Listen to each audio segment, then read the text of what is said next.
సంవత్సరాల తరబడి ఎన్ని మందులు వాడినా మీ మోకాల నొప్పులు తగ్గట్లేదా? ప్రాణ పెయిన్ క్లినిక్ లో అత్యాధునిక చికిత్స. ఆంధ్రప్రదేశ్ లో కూటమి ప్రభుత్వం వచ్చాక జరుగుతున్న మార్పుల్లో భాగంగా రేషన్ షాపులు మళ్లీ పూర్తి స్థాయిలో తెరుచుకోనున్నాయి. ఈ క్రమంలోనే ప్రస్తుతం ఉన్న 29,796 చౌక దుకాణాలకు అదనంగా మరో 4,000 ఏర్పాటు చేయనున్నారు.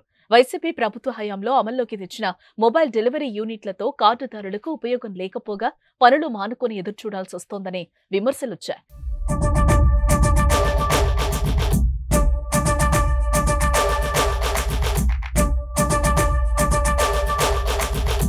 దీంతో చౌక దుకాణాల వ్యవస్థను పటిష్టపరిచి వారి ద్వారానే నిత్యావసరాలు పంపిణీ చేయించాలని ప్రభుత్వం యోచిస్తోంది. కార్డుదారులకు వీలైనంత దగ్గరలోనే దుకాణాలు ఉండేలా చూడటం, నిర్దేశిత సమయంలో సరైన తూకంతో రేషన్ అందించడమే లక్ష్యంగా కొత్త దుకాణాలను అందుబాటులోకి తీసుకురానున్నారు. జగన్ పాలనలో ఇంటింటికి రేషన్ పేరుతో 9,260 MDUలను అందుబాటులోకి తెచ్చారు. ఈ వాహనాల కొనుగోలు నిర్వహణ పేరుతో 1,800 కోట్లకు పైగా ఖర్చయింది. అయినా గడప వద్దకు రేషన్ అందడం లేదనే టాక్ వచ్చింది. దీంతో రేషన్ దుకాణాల వ్యవస్థను బలోపేతం చేయనుంది. ఇందులో భాగంగా ఖాళీగా ఉన్న చోట్ల డీలర్లను నియమించడంతో పాటు కార్డుల సంఖ్య ఎక్కువగా ఉన్న ప్రాంతాల్లో కొత్తగా చౌక దుకాణాలను ఏర్పాటు చేయనుంది.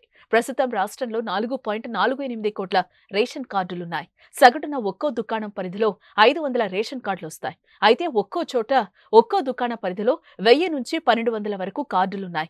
ఇలా ఎక్కువ కార్డులున్న చోట అదనపు దుకాణాలు ఏర్పాటు చేస్తారు.